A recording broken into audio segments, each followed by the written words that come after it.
I've got enough problems without that. Thank you very much. Hey. I'm really sorry that you got so freaked out, okay? And let me know if it ever happens again.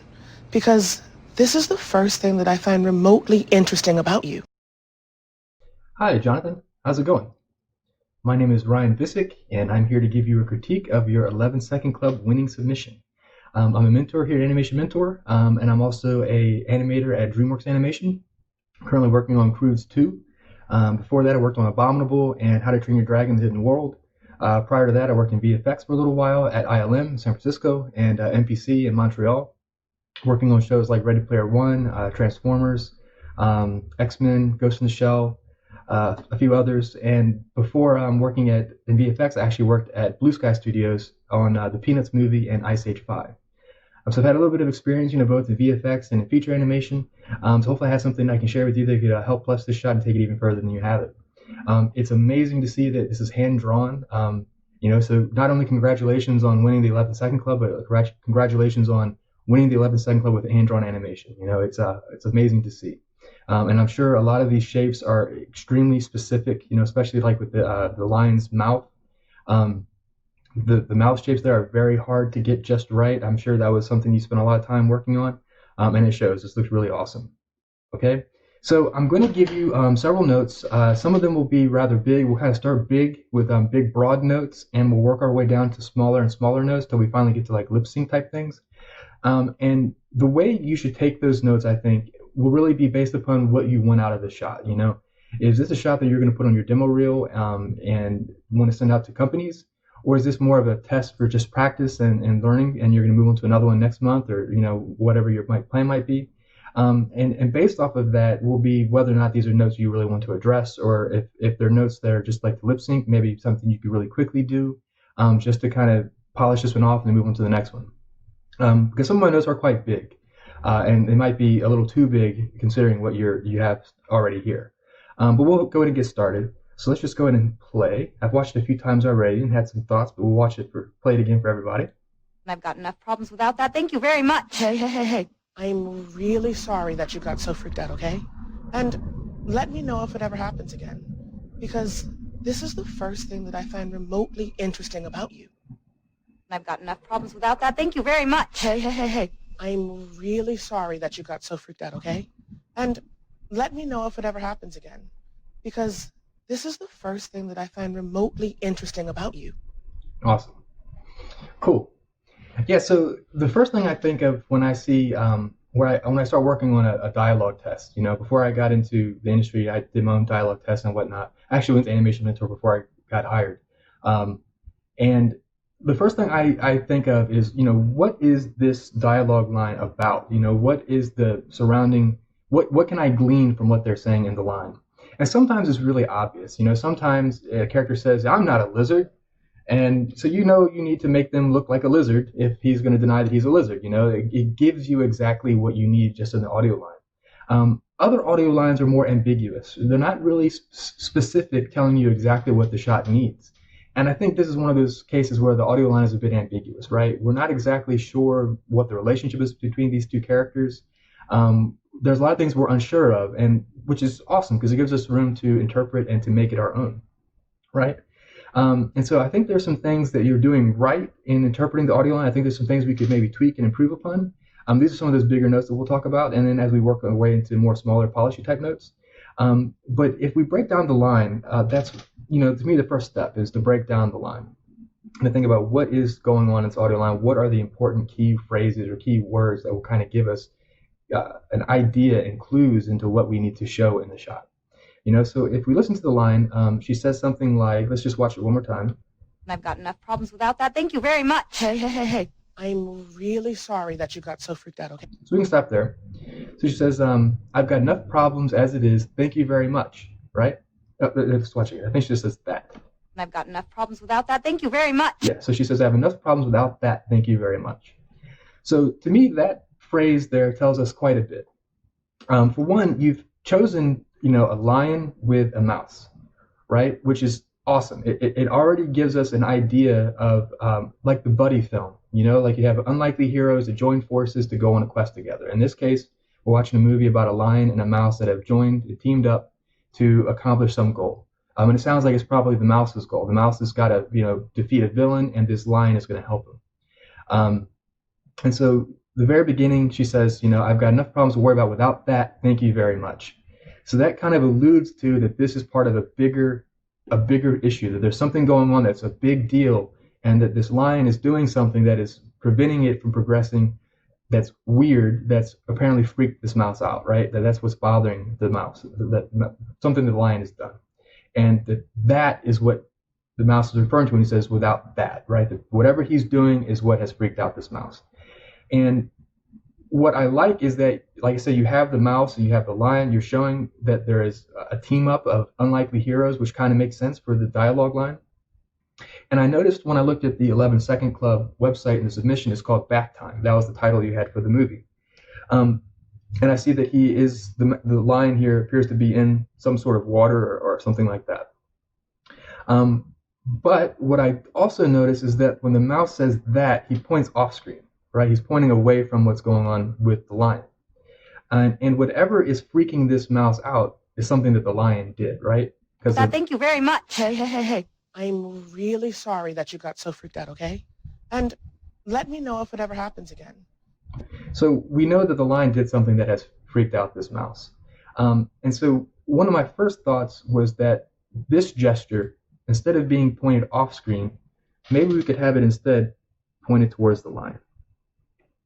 So that it's very clear that the lion has done something that has freaked out this mouse, right? That you're doing something that's freaking me out. I think that would help clarify that line. Because one thing to keep in mind, depending on whether or not this is going on a demo reel or not, it's always to consider the venue or the audience that your reel will be played to.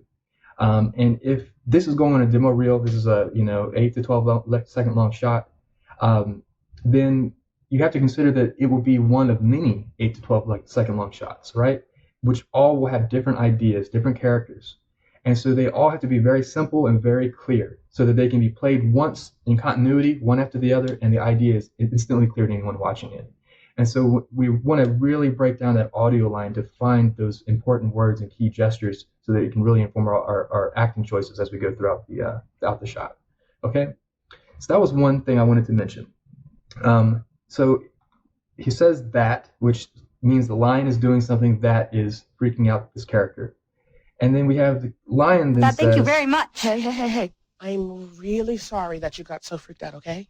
And let me know if it ever happens again.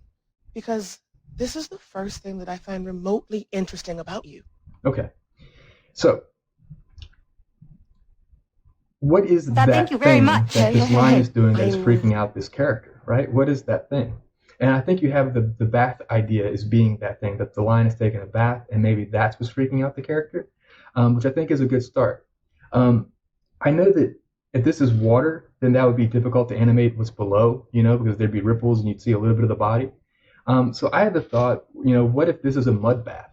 That way you could make all this dark colored. You don't have to animate the lower extremities of the body. And you could have him pointing towards him taking a bath without it, being directed anywhere that you don't want it to be directed to. But you could also have little bubbles forming in the water. It can be a mud bath, something that is weird for a lion to be doing. It would freak anyone out that was on a trip with a lion that he's, taking a mud bath suddenly in the middle of this quest that they're on. So I think that could be maybe the thing that is freaking out the character. And then we have... Thank you very much. Hey. I'm really sorry that you got so freaked out, okay? The lion says, I'm really sorry that you got so freaked out, okay? And I'm sorry if this is a bear. It might be a bear. I keep saying lion. I'm not sure exactly. But he says, I'm sorry that you got so freaked out. Now the question is he being sincere? Is this a sincere I'm sorry? Because what we also have in the shot is a status change. And what I mean by that is at the very beginning, the mouse character is quite mad at this character, right? And so he has dominance over him as he's yelling at this other character. But by the end... Let me know if it ever happens again.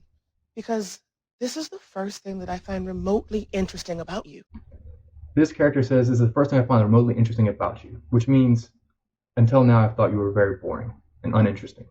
So we have a change in who's in control of the shot, right? We have a change in who's has the power, has the status in this particular shot. So those are key moments and key things that we want to incorporate into our animation and make sure that we have and make sure that it's clear. Okay. I've got enough problems without that. Thank you very much. Hey. I'm really sorry that you got so freaked out, okay? And let me know if it ever happens again. So then, like I mentioned, we have to think about when the lion or bear says, I'm really sorry that you got so freaked out, and let me know if it ever happens again. Is that a moment of sincerity, or is she being sarcastic? She doesn't really mean it. Right now you have the half lid, so it kind of sounds like maybe she's not really meaning it. That's something we could specify. This is the first thing that I find remotely interesting about you. Now, here's something that I would think about that might inform that decision, because that's a decision you're going to have to make. Because I think in the audio line itself, it doesn't really say one way or the other if it's absolutely a fake I'm sorry, or if maybe it's a genuine I'm sorry. But notice this. In your last pose, the lion or bear character is in a very relaxed pose, right? Very, very similar to the very beginning, right? These are pretty similar poses, same idea anyway behind those two poses. And in filmmaking, I think you want to think about it in terms of if this was part of a greater film, if this was actually one shot in a movie, what would be some things we would want to watch out for? And one of those things is that every shot in the movie is there for a reason, right? It's there to progress the story. It's like every shot is a step on a staircase leading up to the final climax of the film.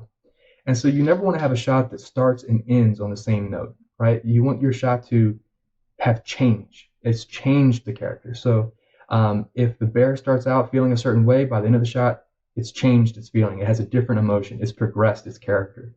And so I think that's something that could inform some of our acting choices as we go through this, that maybe we could and change a couple things, simplify a couple things to really show a progression of those characters. Okay? So those are the big notes. The only other one I wanted to mention is that it feels like there's quite a few poses throughout the animation. I think we could maybe simplify. Some of these poses I think we could either get rid of or simplify or just tone down so there's not quite so much going on. Okay? So let's start here in the very beginning. We'll watch it one more time before we get into the nitty-gritty of it, okay? I've got enough problems without that. Thank you very much. Hey. I'm really sorry that you got so freaked out, okay? And let me know if it ever happens again. Because this is the first thing that I find remotely interesting about you. Cool. All right. So let's say we go with the idea that this bear lion is taking a mud bath, which is a weird thing. The mouse wants to go on continue on with the quest, and some freaky thing that this character is doing is slowing them down. And he's going to go off and talk about that and yell at the lion about that. I've got enough problems without that. Thank you. I think, like I mentioned before, that you'd want then the direction of his hands, instead of being pointed off screen where we can't see, have it pointed towards the lion to really showcase that we're talking about him, that something he's doing is causing that. And just for fun, I mean, you could actually then have the lion react to where the character is pointing.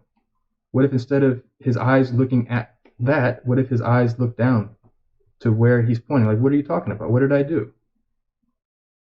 Something like that. It would help connect those two characters, that what's going on is affecting him as well. So that's one thought. And then in the very beginning, think about where do we want the audience to be looking? Because right now we have the mouse that's speaking and is I've got enough problems without that. acting. Thank you. But we also have the bear kind of going to this or lion going to the settling motion. We might be able to make that a little smaller instead of having such a big sag. Or if we did want to keep that, then maybe just have the eyes actually either closed so that we're not getting caught on that motion and we're not looking at his face. Instead, we're looking over here. Or potentially have him actually looking over at the mouse in the very beginning. Just so that when we first see the shot, our first frame, we instantly know that what's going on that's important is over here, so we look over there. Okay? So then as he begins to speak, this is the mouse now.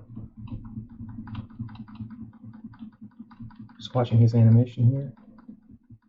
We got that point going there. And honestly, I think we could keep his arms. I've got enough problems. Maybe instead of this action here, this pose here with the arms straight up,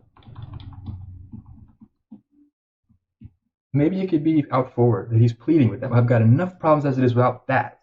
We could kind of simplify the movement. So there's not this and then that and so many different twists and turns. Maybe just instead have him say, I've got enough problems without that. Thank you very much. And then he goes into the pose after thank you very much. So if you're here even in the very beginning, maybe we could have a relaxed version of the outstretched arms. So I've got enough problems without that. Thank you very much. And then for the other character, right now he goes from this pose to this pose pretty quickly. And it'd be nice to either, like I mentioned, maybe we'll have his eyes already looking over here, which could help.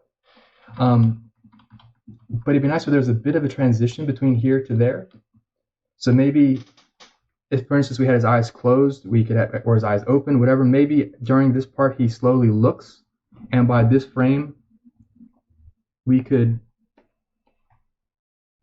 have the eye direction change. So that as he's been talking, he slowly looks over to him. So maybe it starts out here, like you had it, and then as he gets, the mouse gets angry and angry, we have him do the slow look over, right? Before he does this big reaction here, this big smear, this take here is awesome. We have him look over and incorporate the eye mask too as leading the action so that we know this is about to happen. So on this frame, maybe the eyebrows and lids could start to come down and to start to begin that squash. So we see it's about to be something that's going to happen, so we can ease into that pose there. And it comes up, have him look at him as he's speaking to him, but then as he gestures down to what it is that he did that's freaked out this mouse, maybe he looks down here in this general direction. Or over here, either way, but just that he's acknowledging that something that he did is what is freaked out this mouse, right? And you could maybe look back towards him. Now, when the mouse does this squash and stretch into the yell, one thing I would watch out for is the pupils on this frame right here. We want to make sure that he is actually looking where he's yelling, right? So we want his eyes to be more like this, to maintain that eye contact. That he's directing his anger towards this other character. And in terms of the lip sync on the mouse, there's one thing I wanted to show you. And I've got enough problems without that. Thank you. And I've got enough problems and I've got. So if we frame through it, I've got right here, I see a little bit of a tongue bite. And on the word enough, I don't know that you'd actually see the teeth bite the tongue. It'd just be enough. You just mostly see teeth, enough. Problems without that.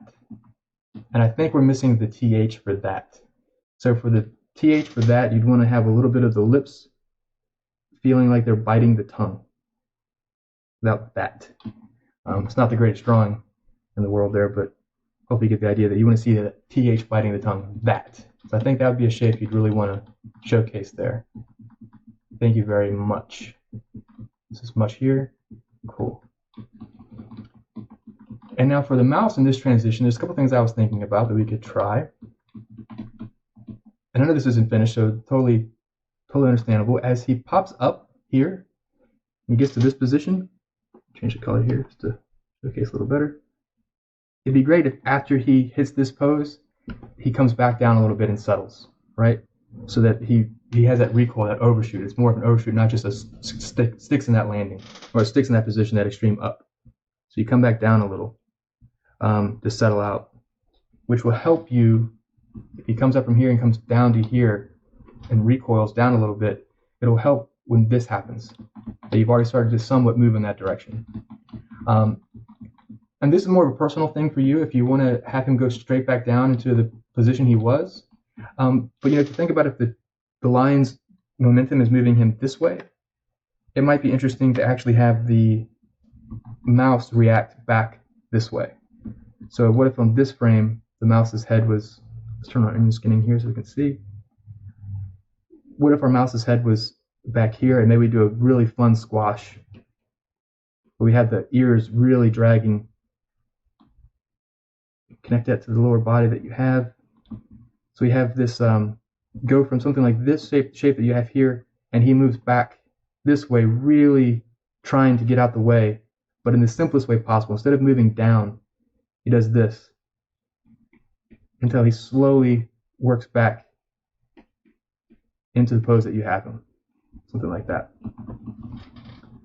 It might be worth a try to see if that's something that you would like. Much. Hey, hey, hey, hey. Very much. Hey, hey, hey. Very much. Hey, hey, hey, hey. Very much. You might be able to get a real fun squashed and stretched pose right here, where his face is just completely, shrunk up, where he's really trying to react back from that. Okay, cool. Okay, let's watch it again. Enough problems without that. Thank you very much. Hey, hey, hey, hey. I'm really sorry that you got so freaked. Enough problems without that. Thank you very much. Hey, hey, hey, hey. I'm really... Okay, so another thing I think you could try is after this awesome hey, hey, hey, hey, over, all these nice smear frames, after that, if you watch the this character's eyes, they stay pretty wide open and angry looking. These brows are pretty angry looking throughout here. Even after the voice kind of sounds like he's relaxed. Hey, hey, hey, hey, hey. He's kind of calming down after he says that. So I think around here, you could maybe ease out of that brow pose and eye pose. Maybe relax the lids here so that he's kind of calmed down. Same thing with the eyebrows. Something a little bit more relaxed at this point. Because he's not trying to eat him. He's not. It's a flash of anger. It's not necessarily contained or continued anger. Relax is there. Cool. I'm really sorry that you got so freaked out, okay? And Very much. Hey, hey, hey, hey. I'm really sorry that you got so freaked out, okay? Now Very this is one of the much. bigger notes I wanted to mention to you. I feel like this all makes sense. Hey, hey, hey, hey, hey. But I'm not quite sure the meaning or purpose of this pose. I'm really sorry. It feels like quite a big action, a little maybe over animated for what is actually being said. What I think you could try is have him go from a pose similar to this into this pose here, and avoid going into this big wide pose here with the word really. It just seems like it doesn't need to go quite out so far. So that would mean, just kind of simplify, maybe getting rid of this pose here, and instead transitioning over to this pose here sooner. Hey, hey, hey, hey. I'm really sorry that you got so... So maybe what you'd really be trying to do is you try to keep that I'm really sorry. You'd be actually directing her saying that to the mouse, right? It's looking right at the mouse as he says that, which would keep our eye centered here, which is really where we want to look, right? We're really trying to get a feel for the relationship of these two characters. That's what's interesting about the shot. That's what's interesting about the scene, is the relationship and the status change and the struggle between these characters as they have this argument, right? So I think I would try to maybe get rid of that pose and have it come to here. And now really she says... sorry that you got so freaked out, okay? And let me know if it... Okay. Really sorry that you got so freaked out, okay? And let me know... Cool. Now, when she says okay, I think that could be a good moment to maybe flash the eyes open. So let's get to that point. Sorry that you got so freaked out, okay? So when she says okay, she's actually asking okay. So you could, with your eyes, go okay, like a okay, more of an asking with the eyes, asking with the face, not just with the voice, acting with the actual facial performance as well. So she's okay. You could have the eyes flare open, okay, like this, and then after she says okay, they come back down, okay, like that.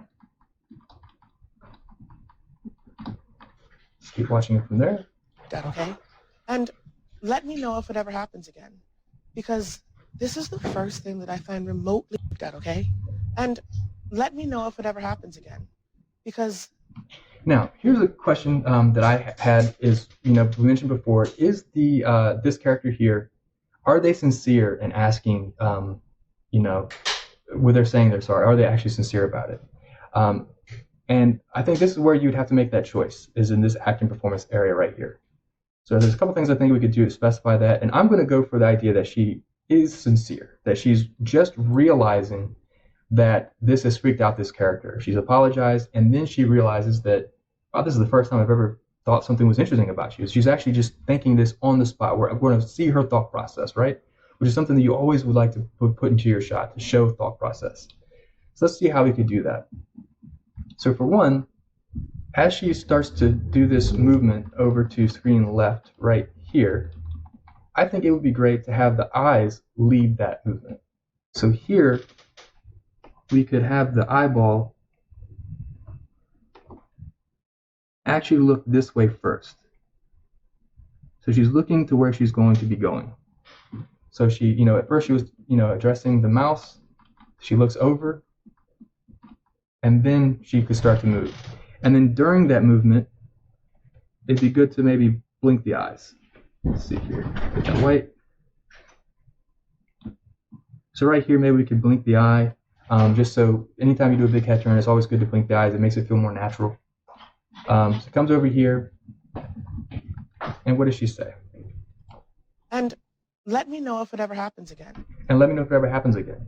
So here, she could be a bit more internal. Maybe she doesn't necessarily need to continue her eyes on this character. Maybe instead we could have her look down here. She's a bit more introspective, thinking about, let me know if this ever happens again. It actually bothers me. And let's see if we keep going. Let me know if it ever happens again. Let me know if it ever happens again. Because... And then here for the word because, a way you could show the thought process that she's going through is for the word because, maybe instead of her looking up and in that corner of her eye, what if instead we have her a bit more wall-eyed? So her eyes would be a little bit more like this, which will help get the feeling that she just realized this, that, because, oh my God, I can't believe this. I'm just realizing for the first time, because this is the first time I've found anything remotely interesting about you.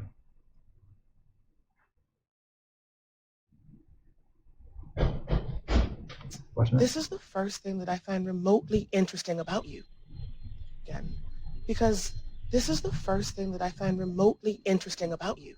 And then again, for this section, I think you could simplify some of these poses. I feel like you have this turn over here, this gesture here with the hand, the look up that we talked about here. Then there's the first time gesture and look back to the mouse. And then there's the big sweeping gesture of thing that I find remotely interesting about you, and back into this pose. So I think somewhere there we could maybe cut a pose or two, just simplify. Maybe we go from here over to here, and possibly if you maybe keep this hand gesture, but I think this turn back and the hand point for the first, I think we could maybe avoid that, and maybe just keep this moment all contained to her, that she's really realizing how she feels about the mouse. And let me know if it ever happens again, because this is the... Yeah, so maybe through this, she's still looking off, but this is the first thing that I ever remotely found interesting. She's just introspective, right? She's thinking to herself of how this moment has reflected on her and her feelings toward the mouse. And then for your final pose, like I mentioned, every shot we should feel a progression, right? That they went from, there was a beginning to it and an end, and that the characters changed. And so when we see the same pose repeated at the end, it makes it feel like the character didn't change, like he went back to the same exact position. So maybe for this, again, we could maintain a different pose, something similar to the upright position that we had for this moment right here. So maybe here, this is going to be the greatest drawing, but something more up here, maybe wide eyes, just realizing this is the first time she's ever found anything interesting about this other character.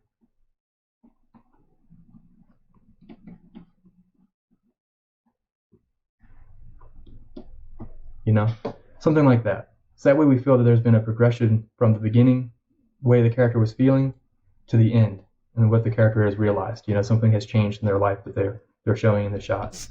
This is the first thing that I find remotely interesting about you. Okay. And then for the mouse, there's one key point or thing I wanted to mention that I think could help push this joke a bit further, right? The joke is that the mouse had no idea, the mouse is upset. The bear or lion in this case has reacted and said, this is the first thing I've ever found remotely interesting about you. But was that what the mouse was expecting to hear? I'm sure it wasn't, right? The mouse was expecting to hear something different. So how can we show that? I'm really sorry that you got so freaked out, okay? And let me know if it ever happens again. So as the bear is I'm apologizing, really sorry that you got so freaked out, okay? And let me know if... right here, as the bear turns away from her, I think it would be nice to just have this mouse take a couple small steps forward towards the bear and maybe lean in to just hear better, just to, in anticipation of the nice thing that he thinks the bear or lion is saying to him, right? He really wants to hear that, oh, you're about to say something nice to me. You're actually apologizing to me about what you did. And that'll help make the joke even funnier when we actually hear that the lion is, or bear is letting down and putting down the mouse and what he says, right? Let me know if it ever happens again. Because this is the first thing that I find remotely interesting about you. You know what I mean? I've got enough I think problems that could without help that. build up Thank you. that humor, right? And then for the very Thing end, that I find remotely interesting about you. instead of having the mouse actually look at us in camera and break that fourth wall, in my opinion, you should never ever do that. Never actually look at the audience unless it's a very specific reason that you're doing it. Instead, I would try to keep with the moment. Keep with the moment that we have right here. If we have the lion bear character is up here and he says this thing that is insensitive, right? But maybe he wasn't intentionally trying to be insensitive. He just is actually realizing this is the first time he's ever actually had something interesting about this mouse that he's just now realizing. Instead, maybe instead of having the character actually look at us in camera, maybe we just have the shoulders down, the hands down, the kind of shrug type thing. So maybe the character could do something like this. The head down. It's like, oh my God, really? Like this is what you were saying? Which will help, to contrast the idea that he would lean forward in this moment, right? To really push that comedy. Okay, so those are my big notes, I guess you'd say, that would take a lot to do. And it's up to you if you want to address those type of notes, if that's the goal for this shot. But we can also now go through some smaller policy type things, more about the lip sync, if you just want to take the shot as is and kind of refine a couple things. So I'll go ahead and refresh this so we can start fresh again with the scene here. Okay, so let's start with the this character here, the mouse. We'll just walk through the lip sync. So she says, I've got enough to worry about without that. Thank you very much. And I think we mentioned here that for the enough, we'd want to not show the tongue, right, for enough. And then for that, right through here, we'd really want to show that tongue getting bit by the teeth. Without that, thank you very much. I'm not sure if this is the exact frame here, but somewhere around here. Enough problems without that. Thank you very I think it's a little later. Problems without that. Thank you. Yes, a little later. That. Somewhere right on here had that TH sound. That, thank you very much. Right? And now if we look at this character here. I've got enough problems without that. Thank you very much. Hey. I'm really sorry. All right? Thank you very much. Hey. When she says I'm, we really want to see an actual mouth closed. The lips need to be in a closed shape. Right now, I think as you go through I'm. Hey. I'm. Yeah, we have like the jaw comes forward into this shape here, but we never see the mouth actually close. So we want to see that at least 2 frames of I'm, M shape. Even if you have to cheat around that, usually it's always good to have at least 2 frames anytime you have an M, B, or P, one of those closed mouth shapes. I'm really sorry. Here it is. I'm really sorry. Let's watch that part. Hey. I'm really sorry that you got. Hey. I'm really sorry that you got so freaked out. So sorry, I think you could hold the inner shape here where the outer corners come in.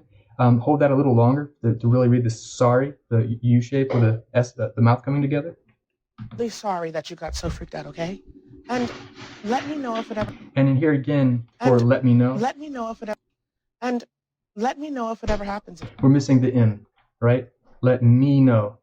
So you'd really want to see the closed mouth shaped again, a line for the mouth, let me, and then you want to see an E shape afterwards, let me. Right now I think we're missing that. Let me know if it ever happens again. Same thing for the P. Let me know if it ever happens again. I don't really see a P shape. I think we're just kind of moving through right through here where we don't really get it. You could even balloon the cheeks a little bit for the P to really help sell that idea that it's a plosive sound. And let me know if it ever happens again. Because Same thing with because. know if it ever happens again. Because I see you have a closed mouth shape there for because. if it ever happens again. Because let me know if it ever happens again. Let Same me thing know with if it ever happens again. the happens. Again, that P shape, we want to have the closed mouth shape for the happens. Let me know if it ever happens again. And for happens again, that's kind of the mouth corners that come in and out for that happens again, right? Let me know if it ever happens again. Because this is the first thing that I find remotely interesting about you. Let me know if it ever happens again. Because this is the first thing that I find remotely interesting about you. Watch one more time. Let me know if it ever happens again. Because this is the first thing that I find remotely interesting about you. I think the rest I've works got pretty enough well. problems without that. Thank you very much. Hey. I'm really sorry that you got so freaked out, okay? And let me know if it ever happens again. Because this is the first thing that I find remotely interesting about you. Cool. I've got enough problems. Yes, I think that's mostly all I had for the lip sync. Just go through there and make sure. One good trick to try whenever you're doing lip sync is to take your finger here and your thumb here and speak the words out. Say the line, and let your thumb kind of tell you where you have closed mouth shapes and open mouth shapes, and when your jaw actually might be moving through a shape. Because the mouth does sometimes, the sounds that we make are made not just by our jaw, but a combination of things, right? You have your lips, your tongue, and how all those things work together make that shape and make that sound. So that's a good way of just figuring out where you want to have those closed mouth shapes, where you're going to have accents, and where your mouth might move through several vowel sounds and just continue going. But I would just go through there and make sure you have those closed mouth shapes for your MPs and Ps, things like that, and just articulate those a little better. Okay? But hopefully that gives you some room to go with this. I know I gave you some really big, massive notes as well as some smaller notes. Like I said, it's really up to you if you want to, bring this up to the next level. This is going to go in your reel if it's more of a practice test. Those are some things either way, whether you do make changes to this or you do move on to another shot. Hopefully I touched on some key points to think about when you break down your audio line into terms of what is given to you in the audio line and how to make it extra clear and informative when you're actually working on your shot. And then 2, understanding that your shot should feel like it fits into a film, right? It should feel like it has a reason for being. And in terms of, your posing and what kind of arc the characters go throughout the shot.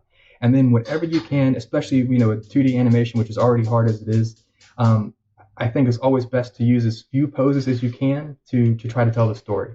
And to really think about what the point of the shot is and where you want the audience to look. And in a shot like this with 2 characters speaking, it's definitely in the communication between the 2 and really feeling how they're relating to each other, right? And so the more we can keep our center of interest between them, the better the shot will play. Thank you very much. And the more interesting it'll be to watch. Okay? Well, cool. I hope that is helpful. And again, congratulations. This is an awesome test. You should be very, very proud of yourself, okay? Take care, Jonathan.